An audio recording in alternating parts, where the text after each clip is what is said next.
Olá pessoal, estamos iniciando mais uma série que creio que vai ser muito interessante. São segredos das terras bíblicas, falando desde o Êxodo, passando ali por toda a história de Israel, depois dos reis, né?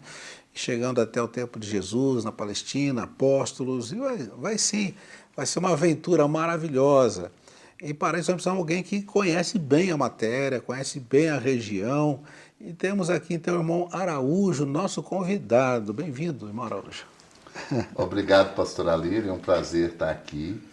Obrigado pela honra em me chamar de especialista, mas eu me considero apenas um privilegiado, uma pessoa que teve o privilégio de viver no Oriente Médio, de aprender com profundos conhecedores, sim, esses especialistas, de poder trabalhar ali. Meus filhos cresceram naquela região. Então, hoje eu tenho o privilégio de ter algumas informações, esses que a gente chama de segredos, mas que na verdade estão à disposição e muitas vezes não são percebidos. Então, são algumas informações bem interessantes que nós vamos passear por elas nesse tempo. Ah, que bom, que bom. Então, gostaria que você, então, nessa introdução, dissesse assim, como nós vamos caminhar, porque são vários episódios, como que você pretende, assim, dar uma sequência, mais importante, essa introdução, você falar um pouquinho de você, né? Esse background que você tem, enfim, seu histórico, como você chegou a ter todo esse conhecimento que agora você vai passar para a gente aqui de uma maneira tão simples e tão informal. Bom, vamos lá. Na verdade, eu tenho algo no meu coração que eu creio que é do Senhor. O conhecimento por si só, ele não faz sentido você tê-lo. O conhecimento especulativo, ele vai preencher uma lacuna de informação, mas não vai deixar um legado. Assim como, por exemplo, ter riquezas ou posses, bens. Eu creio que nós que cremos no reino de Deus sendo implantado através da igreja, tudo que nós temos ou fazemos tem que ter um propósito. E eu entendo que tudo que tem propósito aponta para a eternidade. Então, se o que Deus me deu, seja conhecimento, seja experiência, seja bens, seja habilidade, seja dons, se eles não apontam para a eternidade, eles são transitórios e deixam de ter propósito. Então, nós vamos falar isso um pouco. Minha história de vida é algo que eu gosto muito de contar, de repartir, porque eu creio que Deus prepara a nossa vida desde o ventre de nossa mãe, desde quando nossa primeira célula foi concebida. Então, eu aprendi durante muito tempo que a minha vida começava quando eu conhecia Cristo. Mas, na verdade, hoje eu entendo que o Senhor plantou tudo que Ele queria construir e gerar em mim, foi plantado no meu coração desde o ventre da minha mãe, contando o meu histórico de vida, mesmo antes de conhecer o Senhor. Isso é importante porque nós podemos aplicar isso para todo mundo, né? Com certeza. Porque muita gente que está vivendo hoje essa realidade do reino de Deus, realmente ele pensa só nessa fase, né? Ah, depois que eu conheci Jesus, depois que eu conheci a palavra de Deus, mas na verdade Deus vem trabalhando com você já de trás, a sua infância. Talvez até algumas coisas ruins que aconteceram, né? Que traumatizaram, mas fazem parte, Deus permitiu. Porque hoje vai se construindo, né, toda uma história também de redenção, de libertação e de experiências maravilhosas que você vai poder compartilhar com as pessoas. Então, Maraújo, é o seguinte, nós estamos assim, muito curiosos mesmo, mas acho que antes de entrar nos detalhes das terras bíblicas, fala um pouquinho mais de você então, acho que é importante. Bom, eu sou um goiano, né? Nasci no interior de Goiás e sou filho de retirantes nordestinos. Meus pais cresceram no interior do Rio Grande do Norte, numa região conhecida como Sertão do Seridó, que abrange uma parte do sertão do Rio Grande do Norte e uma parte do sertão da Paraíba. E nisso vem um pouco da história que eu mencionei aqui. Recentemente, visitando o sertão do Seridó, onde meus pais nasceram, eu pude descobrir e confirmar minha ascendência judaica. Na verdade, no século XVII, o sertão do Seridó foi colonizado por algumas famílias portuguesas que eram conhecidos como judeus sefarditas ou cristãos novos. Eram judeus que se converteram ao catolicismo para escapar do que a gente chamava de Inquisição, para escapar da morte e da perseguição religiosa. Essas famílias foram para o sertão do Seridó, basicamente saindo da Ilha da Madeira, se juntaram com outras famílias também sefarditas que saíram da região da Espanha, do sul da Espanha, e também com os judeus que haviam chegado no século XVII junto com os holandeses. Parte dos holandeses que colonizaram desde o Pernambuco até o Rio Grande do Norte eram judeus. Quando foram expulsos pelos portugueses, eles foram para as Antilhas produzir açúcar e depois fundaram Nova York, na ilha de Manhattan, né? Olha quem nós mandamos embora, né? E os portugueses que chegaram no sertão do Seridó, eles adotaram o catolicismo para se proteger. Então, muitos de seus filhos foram criados como católicos para que eles não soubessem de sua ascendência judaica e assim não fossem perseguidos. Então, é muito interessante essa história. São 4 famílias, basicamente, que colonizaram ali o sertão do Seridó, que são muito conhecidas e espalhadas hoje pelo Brasil. A família Macedo, a família Dantas, a família Araújo e a família Medeiros. E eu sou descendente de Macedo por parte do meu avô materno, sou descendente de Araújo por parte de minha avó materna e de meu pai, meu avô paterno, perdão, e dos Medeiros por minha avó paterna. Então, todas as gerações que geraram meu pai e minha mãe fazem parte dessas 4 famílias de origem judaica. E uma curiosidade, o pessoal vai mostrar, e o pessoal da edição vai mostrar aí uma imagem, para você ter uma ideia, um adereço muito conhecido do nordestino, né, é o chapéu tradicional do vaqueiro nordestino. Ele foi construído todo em couro, manufaturado em couro, para que eles não se arranhassem, porque as plantas do sertão são muito espinhosas. E eles têm alguns detalhes, eles têm umas franjinhas de couro nas laterais e uma estrela. Alguns, como o chapéu conhecido como lampião, tinha muitas estrelas desenhadas. O do sertanejo tem só uma estrela na frente, mas isso é uma alusão à estrela de Davi. E as franjinhas são as franjas naturais que os judeus usam, principalmente os ortodoxos. É um mandamento que está descrito no livro de Levítico, capítulo 17, a partir ali, Deus dá todos os mandamentos e fala sobre não cortar o cabelo nas laterais. Então os judeus ortodoxos levam isso de maneira literal, permitindo aquela franjinha lateral como mandamento. E como os judeus do sertão não podiam ter, porque seriam facilmente identificados como judeus, eles fizeram isso no seu adereço, um chapéu nordestino, que até hoje é preservado da mesma maneira. E com a estrela de Davi, quem vê aí vai ter uma ilustração com o chapéu típico que Lampião usava, várias estrelas de Davi desenhadas no chapéu, que é a estrela de 6 pontas, né? Que benção. Olha, gente, nós que somos brasileiros, fica sabendo que esses portugueses, na verdade, que são judeus disfarçados, né? Que tiveram que, pelo menos, camuflar, vamos dizer assim, né? Toda a sua cultura, misturando com os católicos para fugir da Inquisição, vieram parar no Brasil, olha só. Então, nós temos no sertão nordestino, né, famílias de origem judaica e temos aqui alguém, né? Ele é descendente, então, desse povo nordestino que tem lá toda uma origem judaica. Que bom. Como isso contribuiu depois, né? Foi coincidência você por Oriente Médio ou simplesmente foi mera coincidência que você ficou sabendo da sua origem judaica? Aí entra também a parte árabe agora. Quando eu era criança, já no interior de Goiás, numa cidade chamada Jataí, meu pai trabalhava para o estado de Goiás vacinando gado nas fazendas. Ele já tinha experiência como tratorista e foi contratado por conhecer as fazendas da região.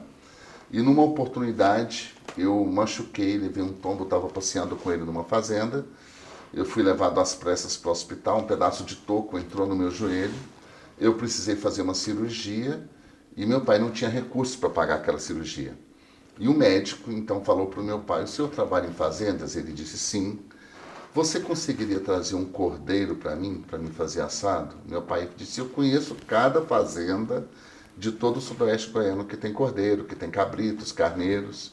Ele disse: então, se você me trouxer um cordeiro, você não precisa pagar a cirurgia. Meu pai trouxe o cordeiro, a cirurgia foi paga, eu pude andar normalmente. E por que o cordeiro? Porque aquele médico era um libanês que havia imigrado para o Brasil. Há uma grande imigração de árabes que veio para o Brasil, para o sudoeste goiano, aproveitando eles têm tradições de comércio. Vamos falar sobre isso mais nos capítulos posteriores, essa promessa bíblica para os árabes. E havia muitos árabes de origem síria, libanesa e palestina em todo o sudoeste goiano, fazendo comércio para alimentar a expansão do Mato Grosso. E esse homem contou para os seus amigos e de repente havia sírios, palestinos e libaneses reunindo na minha casa, onde minha mãe aprendeu a fazer as vísceras, a famosa buchada de carneiro, que era uma tradição nordestina, para os árabes cristãos, e meu pai aprendeu a sacrificar cordeiro de acordo com a tradição halal dos árabes, para os árabes muçulmanos que viviam no sudoeste goiano. E pouco antes de morrer, quando eu já estava me preparando para mudar para o Oriente Médio, minha mãe disse, quando você tinha 6 anos de idade, você falava, esse povo interessante que vem comer cordeiro aqui em casa e comprar cordeiro, um dia eu vou viver na terra deles.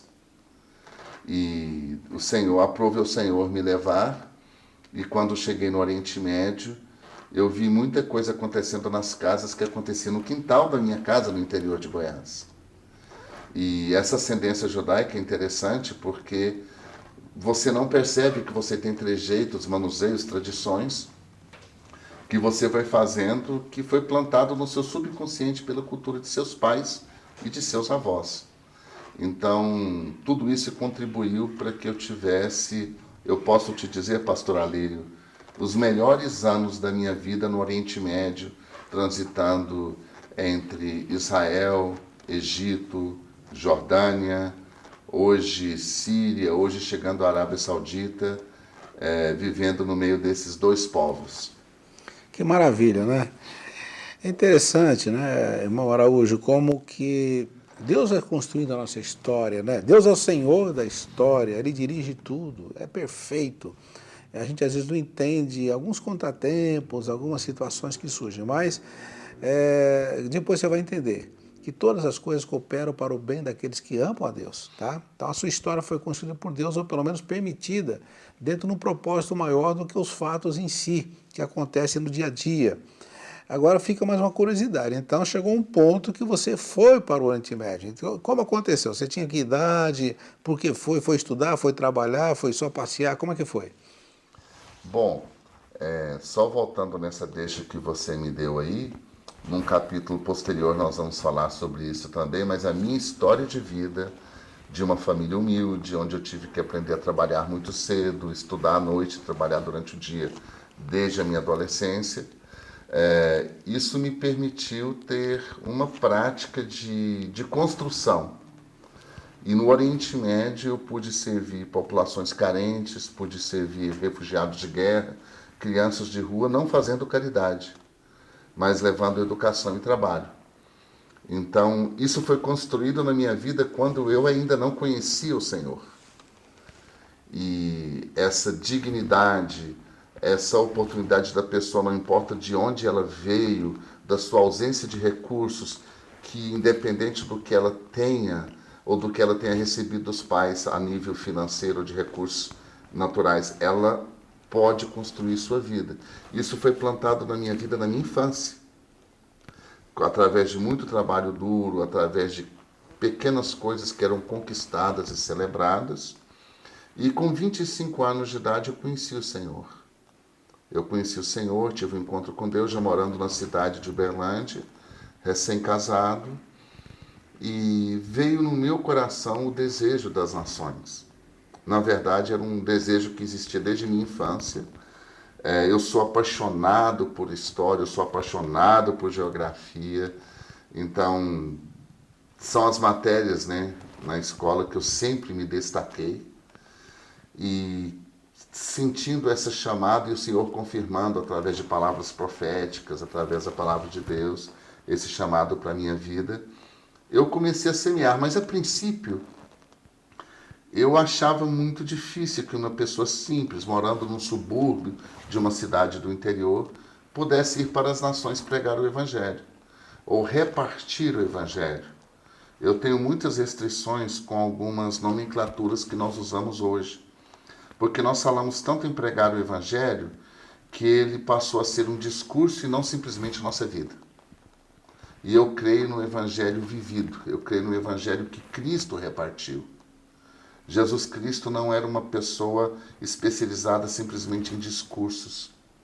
As pessoas olhavam para a vida de Cristo e entendiam que era possível viver aquela vida e viver o que ele pregava porque ele vivia. E Jesus, ele usou mais as ruas, as árvores, as plantações, o dia a dia, do que simplesmente o púlpito da sinagoga. Então, eu sempre criei nisso e como eu achava impossível eu ir para alguma parte do mundo, eu participei de um evento há 22 anos atrás na fronteira entre Brasil, Argentina e Paraguai. Ali Deus falou comigo sobre o mundo árabe e eu comecei um trabalho com árabes na minha cidade. E era uma coisa interessante, era uma questão de trabalhos sociais, não sociais de assistência social, mas as sociais de socialização, de relacionamento. A gente fazia jantares árabes. Na época, eu estava ligado à Igreja Assembleia de Deus em Uberlândia, a quem eu devo muito da minha vida, ou quase tudo. E ali a gente ensaiava o coral da igreja para cantar em árabe e convidava a comunidade árabe para ver o coral cantar. Interessante que a gente ensaiava o coral em árabe e a gente não sabia falar árabe. Então, foi construindo isso e frutos vieram para o Senhor, frutos que até hoje caminham conosco. E passaram-se os anos, a igreja entendeu que nós tínhamos um chamado e a igreja contribuiu para que nós fôssemos para o Oriente Médio. E aí entra mais uma vez a história de vida. Eu entendia que eu não ia para lá tentar estabelecer uma congregação nos moldes tradicionais, mas o maior objetivo era viver Cristo. Então eu abri uma empresa no Oriente Médio, uma empresa de treinamento e desenvolvimento de recursos humanos. A igreja de Uberlândia, ela investiu na minha vida para isso. E depois, aos poucos, esse projeto foi se tornando autossustentável. Meus filhos cresceram ali no Oriente Médio. Aprendi o trabalho com turismo e assim nasceu Araújos Tour. Araújos Tour nasceu dessa maneira. E nos apaixonamos pela cultura, pelo povo. E hoje temos vínculos afetivos, vínculos de história profundos em toda aquela região. Tanto é que eu voltei para o Brasil para meus filhos se formarem, cuidar de saúde, mas a gente nunca conseguiu sequer enfraquecer esses vínculos. Que beleza. Então, como a nossa história então, ela é conduzida, né, de tal maneira para cumprir um propósito maior, certo? Então, pequenos detalhes da sua vida, preste atenção. Hoje parecem pequenos detalhes, mas com certeza vão contribuir para um propósito muito maior que Deus tem com você. Tá? Presta atenção, então você não pode perder o foco daquilo que Deus colocou no seu coração. Né? Nosso irmão Araújo falou que ele já tinha desde criança o desejo de nações, povo árabe, né? Isso aí foi aquecendo, foi crescendo, e é assim que acontece. Bom, aí você então se estabeleceu lá, né? Montou a empresa, começou, e aí então, a partir daí você começou a conhecer também a região, conhecer a geografia, conhecer a arqueologia, né? Porque, como você falou, você gosta de história e geografia, lógico, chega um lugar desse, é um estudo prático, né? É um prato cheio. Um prato cheio para quem gosta, né? Não é para o Egito, já pensou, gente? O Egito chega ali, quem gosta de arqueologia está no lugar certo, né? Para começar você pesquisar, conhecer e deslumbrar esse mundo interessante. Bom, você pode dar uma introduçãozinha nisso então, pastor, nessa questão? Sim, eu costumo dizer, ainda mais a nossa geração atual, né? A geração atual que é uma geração midiática, uma geração digital, que tudo você alcança com um teclar, né? Digital, com teclado, mas há princípios que não mudam. Eu costumo dizer que valores eles podem se alterar de acordo com uma época, de acordo com o local geográfico, de acordo com a cultura, com o povo, com o tempo, mas princípios são imutáveis. Por isso que o evangelho que nós cremos, ele é fundamentado em princípios e não em valores. E um dos princípios que eu creio é o do aprendizado ou do discipulado. Jesus Cristo, por exemplo, passou 30 anos de sua vida aprendendo a ser judeu. Vivendo como judeu, se vestindo como judeu, comendo como judeu, para repartir sua vida com os judeus. Então, chegando no Oriente Médio, a princípio parecia ser até um projeto de curto prazo. Mas eu entendi que era necessário uma adaptação. Não simplesmente chegar e começar a construir algo.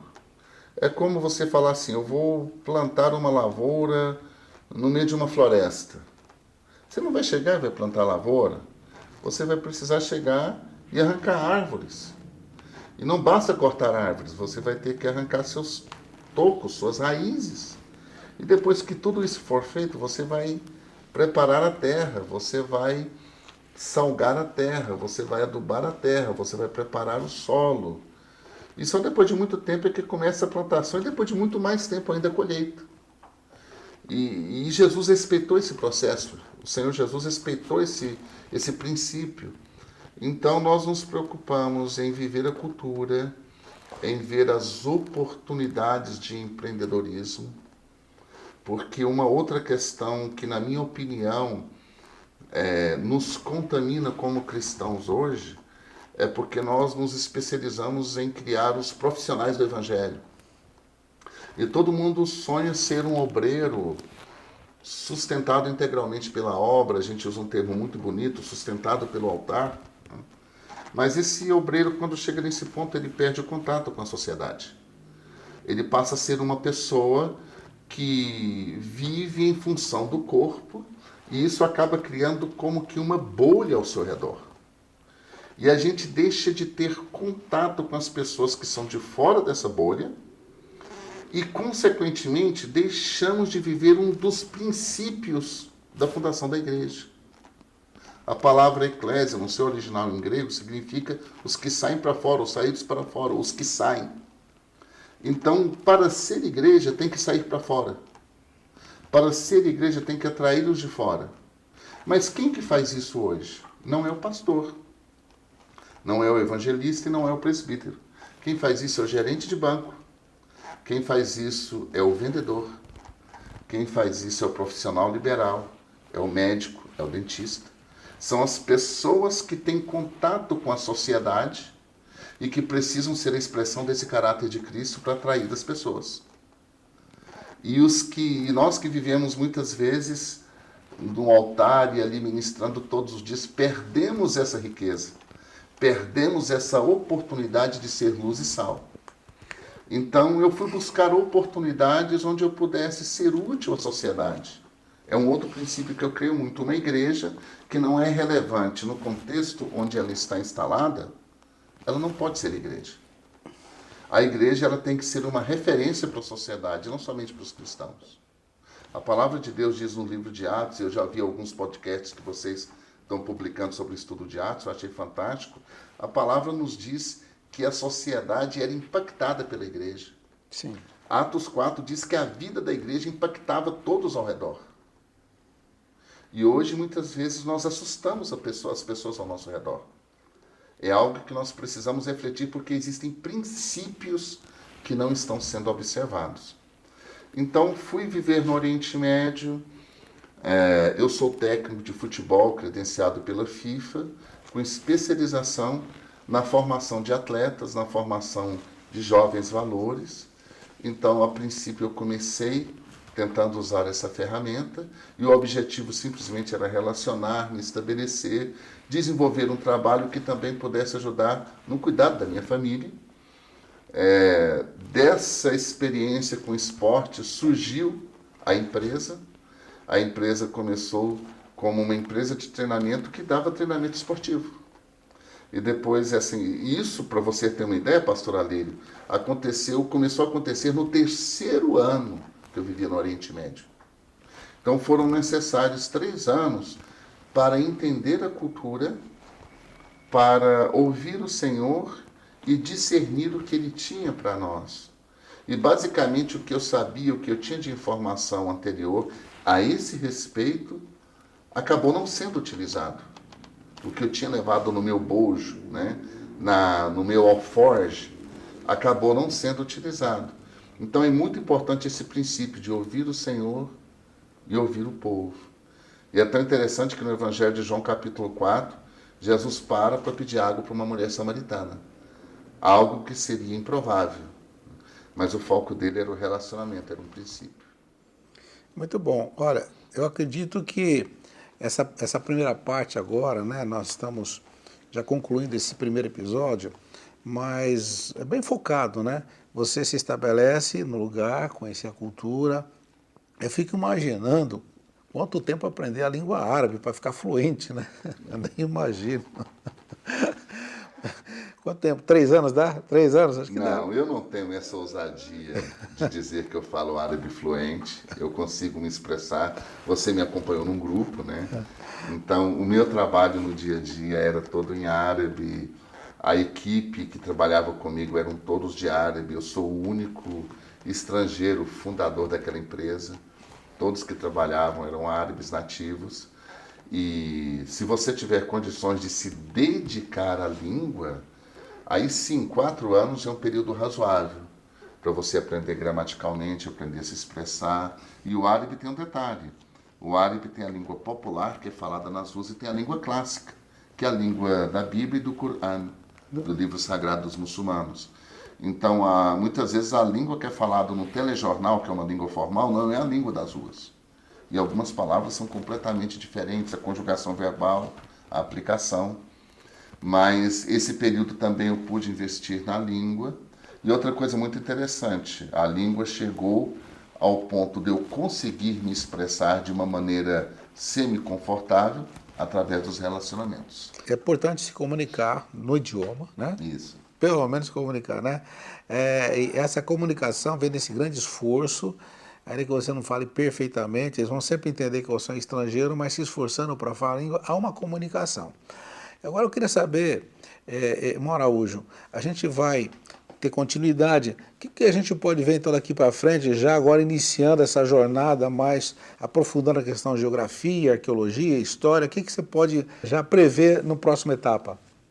Próxima etapa, então, nós vamos abordar a origem do povo árabe, Tá, a origem abraânica do povo árabe, sim. essa questão árabe-judeus, como ela se arrasta há milênios, não somente há séculos, mas há milênios.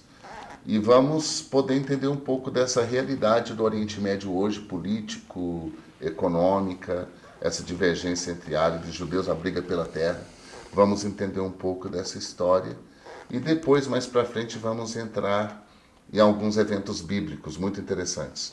Que bom. Então nós estamos vendo aí que temos coisas interessantíssimas, a origem do povo árabe, essa questão lá da origem abraâmica, dos dois povos, né? E que nós vamos aqui ver com bastante detalhes. Então, ó, fica por aí, continue nos próximos episódios. Assine o nosso canal, porque nós teremos uma sequência maravilhosa para você e que desde já desejamos então que Deus te abençoe. Fica na paz.